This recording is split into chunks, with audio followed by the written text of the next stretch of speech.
Hey USA Volleyball Show fans, let's pause for a second and talk about something that's been game-changing on and off the court, Zenni's wraparound visor sunglasses.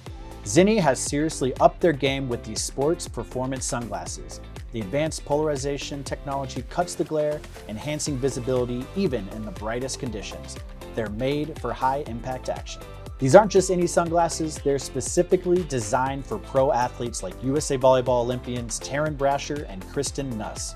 With customizable tints and a lightweight, durable frame, you can play your best game every time.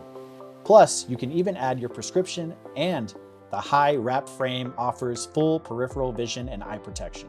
They're also super affordable. Zenni is all about making high-quality eyewear accessible to everyone. This is a whole new level of value and performance.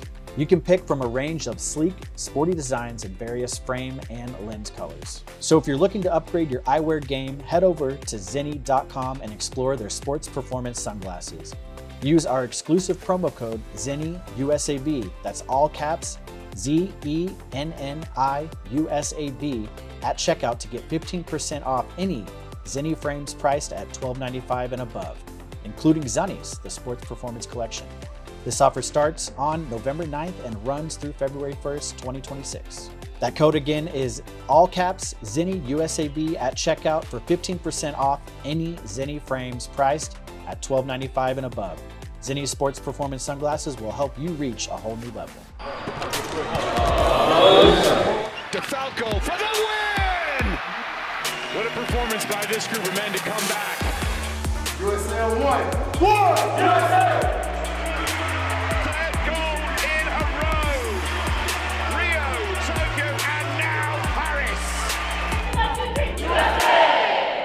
Coming to you from the Olympic City, Colorado Springs, Colorado, this is the USA Volleyball Show.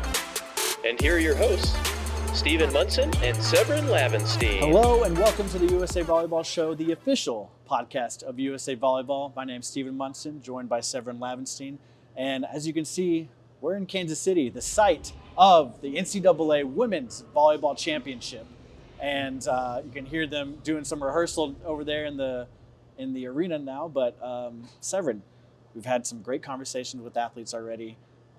What's your take? And this is your first women's championship as well. What's your take? Yeah. My take is, this is an amazing atmosphere. Even just walking in, you see all the banners, you see all this amazing signage behind us. You see everybody really kind of feels that this is such a big moment for them. I don't think the moment is lost on anybody. And so, talking to everybody today, they're loose, but they're also serious about what's about to happen with these final two matches. And obviously very important matches for some of these players, some of the biggest of their careers. And, I think everybody is kind of trying to find their routine, try to find what works for them. I think they found it, and now it's all about executing. Yeah, this feels like a very special Final Four, at least in my opinion. It's teams that we've seen before. They've been around, they're successful programs, but not a lot of trophies to back that up, not a lot of titles to back it up. There's two teams going for their first championship, two teams going for their second. So it's going to be very exciting to see, and it's going to be history in the making here in Kansas City. I'm looking forward to watching it. It really feels like it could be anybody's championship. I think a lot of fans felt that way after Nebraska went down, and that brings some excitement to it. I think either way, no matter who was going to win, you had an idea of, okay, there's going to be a clear direction for this tournament. And right now, honestly, I feel like it could go any way. And talking to a lot of these teams, they all know what their strengths are, and they all know that if they play to them, they have as good a chance to win as anybody else. Should we jump right into it? I think we should. Is this the Final Four you had on your bracket? No. My bracket was busted from the start, which happens no matter what sport we're talking about, whether we're talking NCAA men, women, volleyball, whatever it is. I'm not the pick for your brackets. But this one specifically, Steven, I think had some interesting upsets at the beginning, and then obviously the big one that we just talked about at the end. But I think now truly, honestly, I said it before, but I don't think there's such a clear and obvious answer as to on paper, this is the team. I don't think it goes that way at this point. I think you're right, and a lot of standout players from all the squads, and one that, as I was doing a little bit of research that stood out to me was Molly Tuozzo from Kentucky, and the libero, and she's just playing at an absolutely phenomenal level, absolutely out of her mind. And just last match, got 17 digs, and that wasn't even her high in the tournament either. I think she got 19 in the first match, but she's playing great.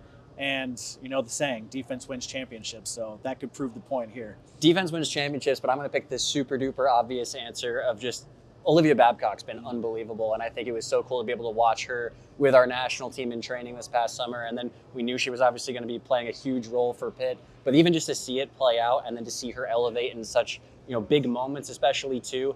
Again, I'm taking the cop out of the obvious answer, but it's been unbelievable to watch her offensive presence throughout this tournament as well. And a little teaser, this week we have a bonus episode. We talked to ESPN analyst, volleyball analyst, and sideline reporter with college football, Katie George. And we talked to her. So a little teaser from that is you can't count out Texas A&M. I mean, you can't count on any team, but they're battle tested. They had back-to-back five-setters against some great programs. And like she said in there, they won in Nebraska, which is hard to do. Beat Nebraska in Nebraska. So. And was it you there, or was it your doppelganger, Jamie Morrison? I'm not sure. We might have to do some investigating into that. No, but in all seriousness, you hear everybody talk. I mean, we talked to your representatives from Texas A&M today. Mm-hmm. Everywhere you go, you hear nothing but positive things about Coach Morrison and what he does, the energy that he brings to his squad, how he knows exactly what to say at those timeouts, especially too. And I think all of these coaches are phenomenal, but you hear so many great things about Coach Morrison. I was at the MPSF Media Day, and you just heard him passing. Oh yeah, that's Jamie Morrison's squad. You're not surprised. So yeah, and I mean we haven't talked about much yet about Pitt, but this is their 5th consecutive semifinal appearance. They belong on this stage, and they're hungry to get past and win their first title, I think. Yeah, nobody's going to hand it to them, but I think Pitt, you look around and they have just a presence and an experience about them that I think, obviously with those appearances before really helps them in this scenario. And I think, if you want to lean on that experience, I think this is certainly the right time to do it. All right, well, I think we should just jump right into it. We have 4 guests on this episode, an athlete from each school representing, and let's get right into it. Great conversations with them. We started with Texas A&M, Morgan Perkins. Then we have Molly Tuozzo from Kentucky. We have Abbey Emch from Pitt, and then Natalie Wardlow from Wisconsin. First ever Final Four appearance for the Aggies here at the NCAA Volleyball Championship in your senior season as well. You really couldn't write a much better script, and you've had a few days to reflect now. What have been the emotions these last few days? Honestly, me and Kendall were talking about it, how it really set in for me 2 days later, like on the way here. It's just really surreal, and like it's everything that Jamie has promised since I've been here. We talked about making it to the Final Four and then getting a championship. This is everything that I've ever wanted, so. Yeah. Morgan, you not only beat Nebraska, you beat Nebraska in their home gym. I mean, everybody's been talking about it. What was that like? Just give us all the details. The other school in Texas kind of prepared us for it. So, and their crowd wasn't as like rowdy as Texas. So it just took us some time to like settle in. But once we were in it, I feel like we were very confident. We played like ourselves at the highest level. You mentioned Jamie Morrison just there earlier, but he's got an extensive background with USA Volleyball, a lot of experience, including most recently leading the girls U19 teen national team to a gold medal this past summer, but and obviously a lot of Olympic experience as well. But what's it like to play for Jamie? Jamie is just such a character. He's just phenomenal. I truly believe I've gotten so much better since I've been under his coaching, and I've known Jamie for a long time, since I was like 16. So this has been a long ride for us. What is his coaching style in timeouts, in between, sets? What does he say to you guys in those moments? Honestly, he tells us to just stay grounded and to just don't change anything and just keep being ourselves. Just if we're not playing to our highest level, he reminds us that we're not playing to our highest level and that we can get back. It's a little bit early now in the week. Practices are kind of starting up right now, but and you just finished up with the ESPN shoot as well. But what's been the Final Four experience so far, from leaving College Station to arriving here in KC? What's been the vibe? The vibes have been high. We saw the Chiefs rumble. I don't know if they're the drum line? Yes, yeah, the drum line. Uh-huh. They were there when we were coming off.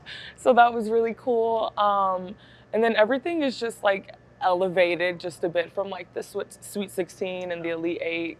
Yeah. There's so much atmosphere here. There's, all the signage, the court has got all the lights on it, which obviously no one is a stranger to playing on such a big stage. But when it comes time to play in these big matches, how do you focus? How do you lock in and kind of block out all the noise? Are there any tips and tricks for that for the team? Let's see. I focus on myself, honestly. I try to stay as humble or grounded as I can. So I still I talk to all my friends before, I FaceTime everyone. I FaceTime my mom before. I listen to a lot of music. Sometimes I've honestly been listening to audiobooks since we've been in the tournament. So I've been listening to those. But yeah, that's how, just a regular pregame. You can't say that without telling us which audiobooks. I was about to You ask. gotta give some references. Okay, right now I'm listening to Emma by Jane Austen. Okay, nice. We were talking a little bit off camera before, but are you changing up the routine at all a little bit heading into these Final Four matches, or anything special you might add to your routine? I might make a few more TikToks than I do usually. I usually try to stay off of social media before, but I've kind of been posting, and I've made a lot of Aggie fans on there, so I post for them. Can't awesome. imagine why that would be. Not at all. Morgan, when we get to this stage, we hear everybody say we got to focus on our side of the net. We got to, do the things that we know we can do well. Can we go a little bit deeper on that for you guys? Is it going to be, what parts of the game are really going to need to be on point for you guys to come out with some wins? I think what we could learn from our Nebraska game is to clean up our serving, serve, receive, just little touches here and there. But honestly, I couldn't ask for more. I think we did everything right in that game. So, absolutely, just keep it going, right? Yeah. Morgan, as we kind of close out here, any final message or words to the fans who are watching back home or maybe flying into Kansas City? Thanks for coming. I love it. Well, good luck in the next match against Pitt, and we're excited to watch you play. Okay, thank you. Thank you so much. Thank you. Abby, we were talking a little bit earlier off camera, but it's been a whirlwind of a year, and just going back to your final season in your career as a junior, from club to high school, but now you're here at the Final Four at the NCAA Volleyball Championship. What's that been like? What's that been like, reflecting on those emotions? Yeah, it's been incredible. I mean, this experience is such a cool experience, and I'm so grateful to be here. And I mean, these people I'm around are so special, and I'm just so excited to make these memories with them. Talking to your family too, what have they been kind of saying? They're just along for the ride as well, right? Yeah, definitely. They're so excited. I mean, they're making the way over here, and I mean, they're so excited to be a part of this and just to get this experience. Yeah. It's so cool. Mm-hmm. Yeah. Abby, you're no stranger to playing on a big stage. You won a silver medal at the U19 Worlds this past summer. What was that experience like for you, and did that prep you a little bit for being here on this stage? Yeah, that experience was incredible. Those people there, they were so much fun to play with and just so incredible to learn from. Those players are very amazing, and I think that's really prepped me for this. I mean, that was a huge stage internationally, and I think that's very similar to what this is. What are some of the differences in playing on that international level, and maybe how that might help you to come play on the NCAA level? Yeah, it was a little bit different, just playing the different teams. I mean, their styles are way different than Americans are, but I think that's really prepped me for anything on the other side. I'm just ready to see any differences, and I'm super excited to get this opportunity.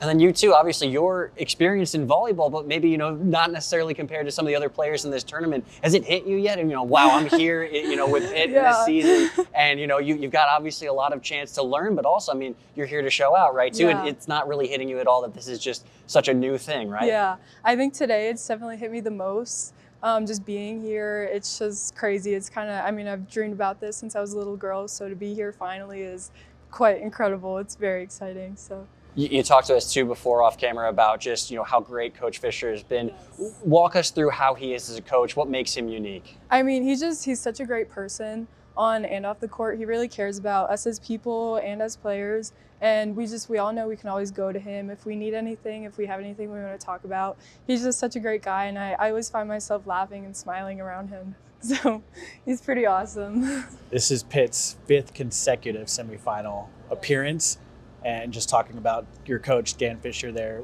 What's been his message leading into this week to the team? Yeah, so I mean, Pitt's been here for, like you said, the 5th time, but I mean, that doesn't make this time any more special. And I mean, to just give it our all and to just go be ourselves, have fun out there, And I mean, this is the biggest stage, so just do what we do best and just play our game. I want to go back a little bit to playing overseas in Croatia with USA Volleyball. Do you have any like fun memories or any stories that you can tell us about that experience? Yeah, definitely the last day. So in the championship game, we left our hearts out there, and that was such a fun game. And then after the game, our flight wasn't until about 6 a.m. the next morning. So wow. we pulled an all-nighter and we left our hotel maybe around 2 a.m. So just hanging out with the girls and getting to know them more, that memory will last a lifetime. That was so much fun. Do you have a pregame routine that kind of gets you into game mode? And are you going to change anything up for this week? I don't have that many rituals, but I put on like my left sock first, then my right sock, and then my left knee pad, my right knee pad. So I'm gonna keep that the same, but other than that, I just breathe a lot and just look at my teammates. And I mean, we have dance parties in the locker room, so. What's the song of choice for the team this week? Oh goodness, I'm not very good at this song. We have like jobs on the team, and so Dahlia is like our music job, and so she's got the music. And we just all. You just know it when it comes on. Yes, exactly. I just know That's kind of how I am too. Yeah. That's awesome. Abby, I'm pretty sure at this point everybody's pretty familiar with Pitt volleyball. However, for anybody who's watching who maybe is not as familiar, how would you describe the way that you all play? Yeah, we just play with a lot of energy, a lot of grit. I mean, we go for every ball. Our effort is crazy on defense and offense. We're just a really gritty team, and we just want to make the most out of it, have fun. Every point matters. Just go for everything and just have the time of our lives. I mean, this sport is supposed to be fun, and I think we really have a lot of fun. You play alongside Olivia Babcock, who is one of the stars at USA Volleyball, played on VNL this past summer, but what is it like to play with her? She's incredible. I mean, she's like an older sister to me, a role model, and I just know whenever I look at her, I squeeze her hand and just like, let's do this, let's go. And to have her beside me is incredible. I mean, she's the greatest volleyball player in the nation, and I think she's amazing. She's an amazing person and just incredible volleyball player. So yeah, she's the best. Expectations heading into your semifinal match against Texas A&M. What do you think they're going to bring? What are you going to bring? Oh yeah, they're going to bring a lot of grit, and we're going to bring also a lot of grit, a lot of energy, and we're just going to have fun, do what we do best, and just play our hearts out. And talked a little bit off camera as well, but you have family coming in, yes. Some driving 13 miles or 13, hours. 13 hours, yeah, I had that wrong. 13 hours away, but any message to the fans that are watching back home or your friends and family that might be coming here to Kansas City this week? Yeah, I just want to thank everybody at home. I mean, I wouldn't be anywhere I am without any of you, so you guys have just shown me a lot of love, and I know I can always count on you, so thank you guys, love you. 13 hours, a lot longer than 13 miles. Yes. Well, Abby, thank you so much for your time and good luck Thank in your you. match coming Thank up. you. Thank you so much. You. Natalie, thank you so much for taking the time to chat with us, and we're excited to have you on the podcast. Thank you for having me. We were talking a little bit on the way over here, just how kind of blown away you are with this experience so far, but I mean, just last year you were finishing up your junior season at club and high school, and now you're in the Final Four. Talk about those emotions a little bit. Yeah, being here is it's insane. It's such a surreal moment. Like being, like last year, just like watching this on TV, and now like being able to experience it is definitely something that it's unimaginable. Like I was dreaming about this as a kid, and just being able to play against all these amazing players is it's really cool. Yeah. And you were talking a little bit, I asked you just, if there was anyone that you were kind of starstruck to maybe see across the net. Could you talk a little bit about just some of those athletes you're looking forward to kind of talking with and play against? Yeah, I was talking about Olivia Babcock. Just like, she's such a really cool player to watch, and she's such like an inspiration to a lot of younger girls, and just being able to like play against her and just like playing up at her level is just like, it's really cool to see. Yeah. Was there anything so far that you're just like kind of wow, like you weren't expecting from this experience? Maybe like going back to just your arrival in Kansas City, or just some of the signage and stuff that you're seeing? Yeah, like right as we got off the plane, there was the Chiefs band welcoming us, which was really cool. And then just like the display at the hotel, like they'll have all the tournament stuff out. And just like the back room that we're in, the team room, we had like a station for making charm bracelets, we're getting our nails done. There's a lot of like video stuff. It's really cool, and like it's just cool, and just being able to experience it that not a lot of other girls get to experience is just like really special. Right. So Cool. Yeah.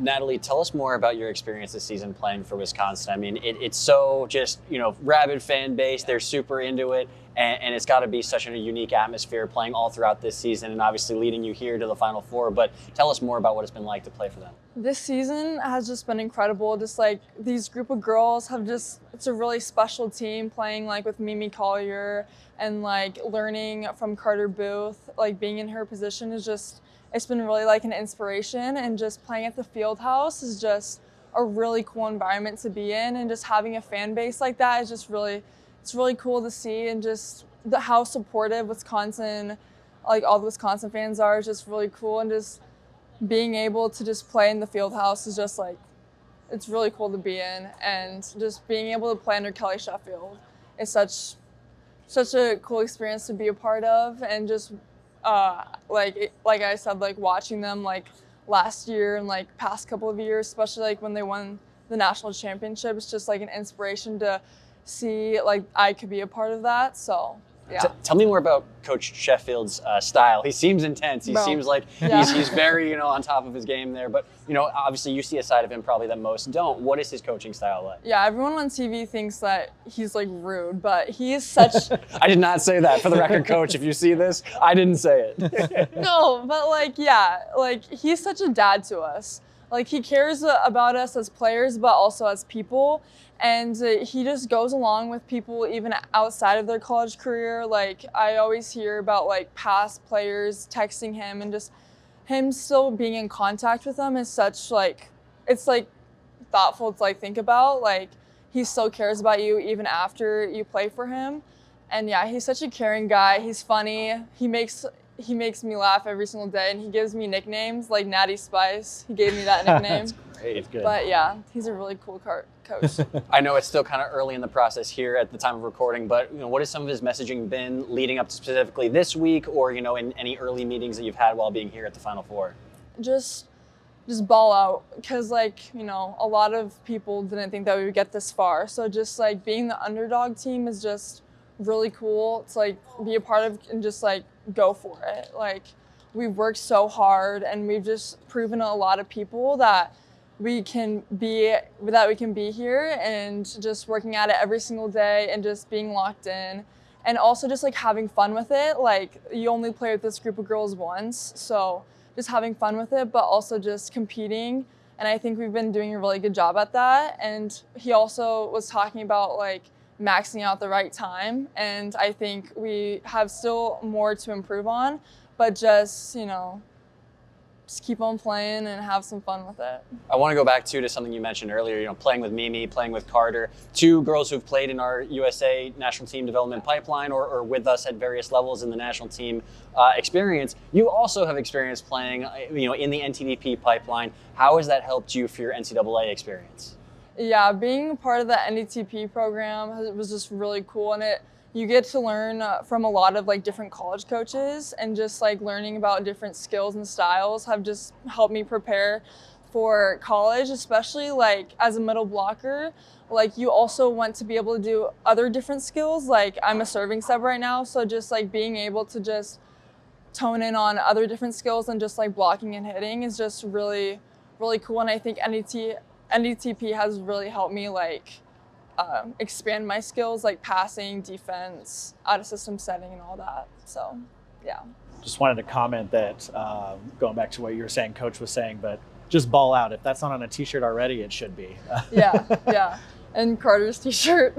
Oh yeah. Could you talk a little bit about that? You were talking about that on the way over here. Yeah. After we beat Texas, she had a little statement that she doesn't like to effing lose. So we made a t-shirt out of it, and it's going to a charity. So we made already $6,000, and it's going to a charity towards kids that can't buy like athletic gear. So like kids that can't buy like shoes, or like basketball shoes, volleyball shoes. It's going out to them, so they'll be able to afford that. That's awesome, and really cool that you're able to just turn that around and get it behind a cause too for that. That's really cool. Yeah. Talk a little bit about your pregame routine, and are you changing it up a little bit or doing anything special for this week? For me, I like to stay calm. Like a lot of girls like to, get hyped up in the locker room, but I like put in my headphones. I like to listen to worship music for me. That helps me just stay calm and present. And I also, we do like a little prayer group before our games. Like some of the girls, we get a little prayer circle. Sometimes we have our pastor come and run that. But yeah, just being able to do that just helps me stay calm and just preparing myself for what's coming ahead. So yeah. That's awesome. Yeah, cool. For anyone listening who might be interested in that type of music too, before games, what do you like to listen to specifically? Mostly my worship music is what are they called? Oh my gosh, sorry, I totally blanked out. SEU worship. I like to listen to that. If I'm not listening to worship music, I'm all over the board. I like to listen to Rihanna, Beyonce. Yeah, those are. Yeah, I just don't. I sorry to catch you off guard there. I don't usually hear worship music as one to kind of pump you up for a game. So if any fans or listeners out there might be interested in doing that too, I'd love to get them some recommendations. If you want calming type music, I listen to that. There's also more pumped up music before it, but I'm a really religious type person, and just that type of stuff just helps me calm down and just also realize that this sport doesn't define you, your mistakes don't define you. So just being able to just have that comfort into a game is just really important for me, and it just helps me stay present and just helps me stay confident, no matter what happens, I'm a great player. And yeah, volleyball is not your whole world, but yeah. Well said. Thank you for sharing that. That's awesome. Yeah. Expectations going into this semifinal match. What are you expecting to see from the other team, and what are you expecting Wisconsin to bring to the match? Game against Kentucky is going to be a battle. We have really good outsides. Both teams have really good outsides, defense, middle blockers, all across the board. I think it's going to be a really good game, and it's going to be really competitive, and we're just going to go in and just ball out. Yeah.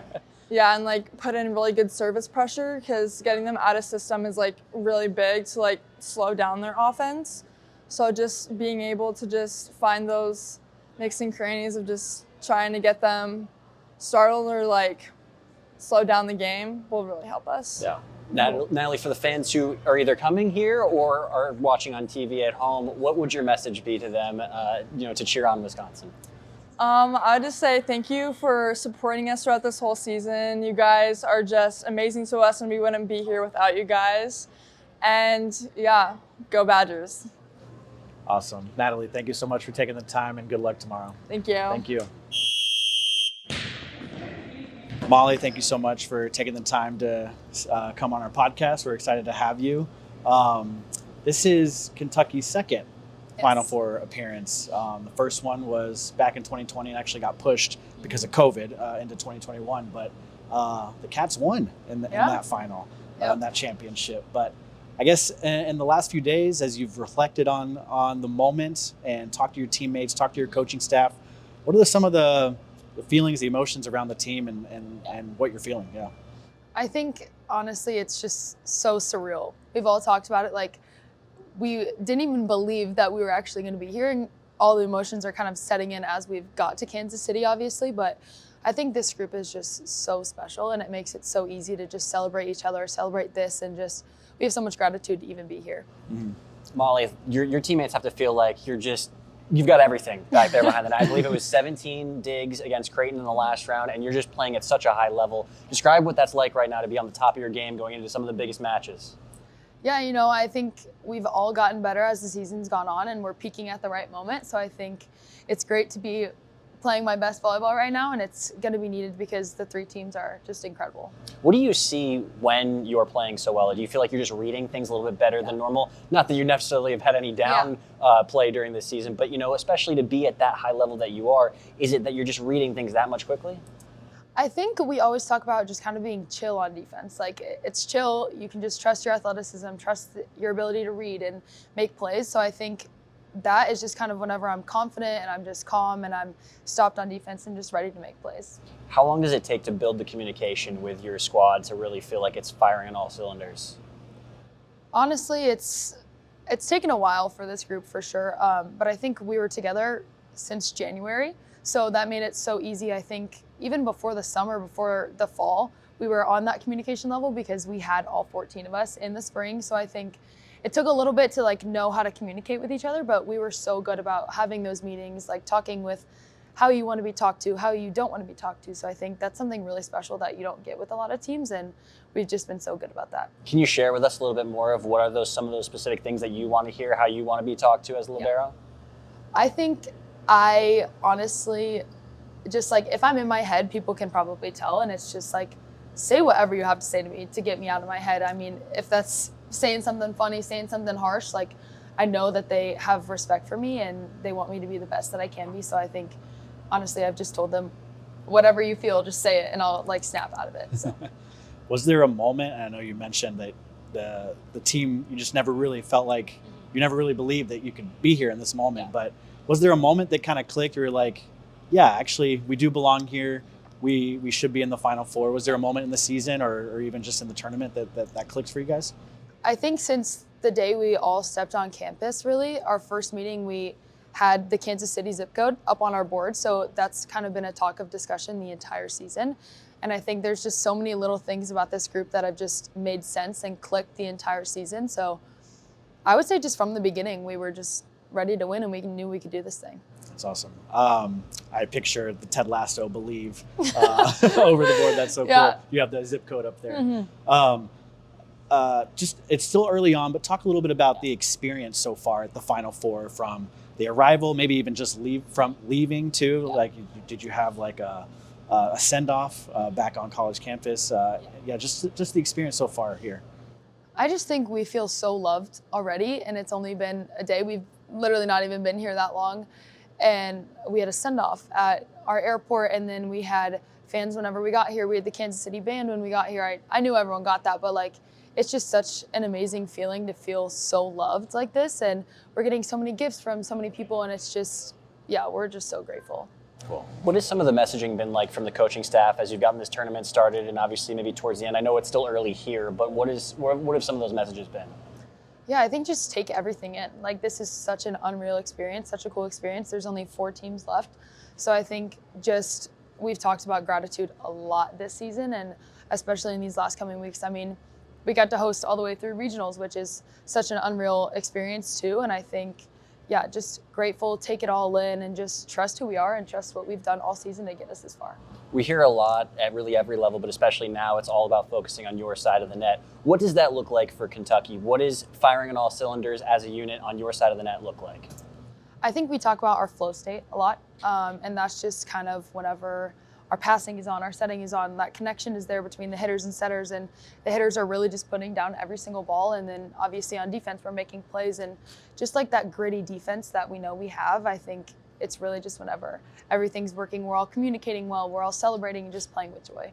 Have you given yourselves a little bit of an opportunity to look ahead to the semifinal match and what you're going to kind of see from the other squad and just kind of how you'll all have to play? Yeah, we've scouted a little bit for sure, and I think there's a lot more that's going to come before tomorrow's match, but I think really we've just been focusing on our side right now. Do you have a kind of a game time routine that you go through, or are you changing it up, adding anything special for this week? I kind of do. We always play imposter. It's really weird. But I think just treatment, getting my body to feel the best that it can be, and then obviously doing something that will keep me busy, take my mind off of it so I'm not completely just waiting and worrying about the game. But then I think just being around my teammates really. You mentioned imposter. Is that a video game? Is that a board game, card game? I don't know if y'all have heard it. It's it's an app. And say we were all 4 playing whatever, and it would say like a word. It would give you a category, and then it would say the word, or it would say that you're the imposter. So then you'll have to like say something related to the word without trying to give it away to the imposter, and they're trying to like fit in. So they're just going off of what you're saying. Oh, that's fun. Yeah, That's it's super awesome. fun. Might have to look that one up. Yeah. We have our nighttime activity. Yeah, and I guess for the team, what gets you in game mode? You mentioned that game, Imposter, but is there a song that you guys play in the locker room, or how do you get into game mode? We always do a team prayer, and then we have a dance circle. So I think that's kind of the two things that just gets us hype. And then we have 3 cheers that we do every single time before the game. And then we also do a scream circle recently. So we're literally all holding hands and just screaming at the top of our lungs. So Who brings the most energy in the dance circle and the scream circle? oh, okay, this might surprise you guys. Kennedy Washington Okay. brings it in the dance circle every time without miss. What was the other one? The scream circle too that you were talking about, is that just a whole team unit? Or It's a whole team just letting it all out. Anything you have in you is coming out. I love that. Before we let you go here, we talked about it earlier, you're playing at a phenomenal level right now. A lot of great liberos have come through the national team program as well. Is there anyone on the U.S. women's national team that you kind of model your game after or kind of look up to, past or current? Yeah, I think everyone, obviously, Lexa Rodriguez is a huge name within USA Volleyball too, and I think she's just such a special human being too, and I think I look up to her style of play a lot. But I think really everyone. Yeah. All right. Before we let you go here, just a message for the fans back home watching, the fans traveling in to Kansas City to watch you play tomorrow. Ooh, a message. Oh, this is a hard question. Can be short and sweet. Yeah, just like you mentioned being able to feel the love from them earlier Yeah. in the season, maybe Okay. just kind of keeping that Yeah. going Tapping throughout into these that, final yeah. matches. Can I say BBN? Or just like all Kentucky volleyball fans? Oh yeah, you can say all Kentucky volleyball fans. Yeah. Okay. I just want to say a huge thank you to all the Kentucky volleyball fans throughout the season. We're not done yet, so keep watching and keep supporting us. Molly, thank you so much, and good luck tomorrow. Thank you so you. much for taking the time with us. Thank you for having me. Thank you. Special thank you to all those athletes and to the universities for allowing us to talk to them today. Steven, I have a question for you, which is, I mean, you've been here on the ground for a bunch of these tournaments, and I'm just curious, is there a common theme to the past champions where, if X happens, this is generally what gets you to be at that top step at the end in this final stage? Yeah, I think just in the 4 years that I've been coming, and I think some of our athlete guests talked a little bit about this. It's just you know it when you see the team having a lot of fun with each other. They're playing great, everything's clicking, but if you're not having fun with each other, then I think that's where you kind of see the difference. And so, yeah, I think a couple of our guests talked about that. It seemed, honestly, haven't been around the whole teams, but our guests, just by their energy and their reaction, it sounds like all the teams are families. They've been through it together this year, ups and downs, and it's going to be really close, I think. But yeah, I think it's a combination of just clicking on the court and then clicking off the court as well, and just having fun together and enjoying this moment. Such a big moment in their careers, kind of an overwhelming moment, I think it can be. But when you've got the veterans mixed in with your freshmen or underclassmen, you kind of build each other up and play at a higher level in this moment. Yeah, you always hear about whether it's better to have that youth and inexperience because then you don't know what you don't know and can just play free, or if it's better to have that experience on this stage and kind of not feel like the lights are too bright. So it's sort of like benefits to either side almost, you hear like. For sure, yeah. Yeah, it was cool to talk to a couple freshmen, Natalie Wardlow and Abbey Emch, and just their experience from, what a whirlwind that they've been through, just finishing their junior club season, their high school seasons, and then fast forward, then they're here at the national championship, something they've watched on TV. And it's just a truly pinch me moment for them, it seems like. And it's going to be interesting to see. And another teaser for our bonus episode with Katie George. But which athletes, you have the stars from all the teams, but which athlete is going to kind of come out and surprise everybody and perform? And I think, again, to your previous question, the team that has that, kind of that dark horse player that no one's really kind of counting, they come out and they perform, and that might be the difference. And both those athletes that you mentioned, both with NTDP experience as That's well. right. A lot of NTDP connections in this Final Four. So I'm excited to see how that plays out too in terms of, we talked to them and they said that a lot of that has helped them throughout their NCAA career as well. So I'm hoping there are some NTDP connections that we can celebrate at the end as well. For sure. And also, through the coaching staffs as well. We talked about the head coaches with some of the athletes, but I was out there during one of the open practices, Wisconsin's, and Lauren Carlini's out there on the sideline. So that's pretty good for Wisconsin. And exciting to see her kind of get involved with her alma mater and that coaching on the coaching staff. And it's going to be fun. I haven't had a chance to chat with her yet, but it's going to be fun to catch up with her too. Yeah, I can't wait. Are we at the point now where we have to make picks? Is that what we're going to do? Yeah, I think so. Yeah. Oh, so boy. you want to start? Oh, do I want to start? I don't know. Okay. Pick your go. championship. So who advances from here, and then Oh gosh. and then your winner. Yeah, Kentucky against Wisconsin, Texas A&M against Pitt. I'm going to go Wisconsin against Pitt. So both of them would advance. And then we're going to go, I'm going to say Pitt in 5. Okay. I think before you even said that, I have the exact opposite. Yeah. I'm famously, off camera, I did pick Texas A&M. I'm bummed that we weren't recording that. We could clip it, but I did pick Texas A&M to upset Nebraska, so I'm gonna stick with them on that side of the bracket. And then I like Kentucky. I like the defense, both at the net and in the backcourt. And I think that's going to be the final two on Sunday. And then let's ride Texas A&M, right? Between the both of us, we have everybody represented in terms of advancing. So not too bad. Yeah. All right. Well, teased it a couple times throughout this episode, but we have a bonus episode this week with ESPN sideline reporter and volleyball analyst Katie George. So check that out. It should be dropping the same day as well. Hope you enjoyed this episode. Sevrin, thank you so much. It's been great to chat with you in person and not through in front of a screen. Not through a computer. I know, right?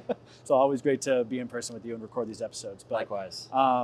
That's it. This has been another episode of the USA Volleyball Show, the official podcast of USA Volleyball. This has been the USA Volleyball Show with Steven Munson and Sevrin Lavenstein. Produced by Curtis Ward. Our content producer is Laura Fawcett. Our marketing lead is Bree Jaycox. If you enjoyed this podcast, be sure to rate, review, and share with your friends. And if you haven't already, please subscribe to the USA Volleyball Show on Apple Podcasts, Spotify, or wherever you listen to or watch your podcasts.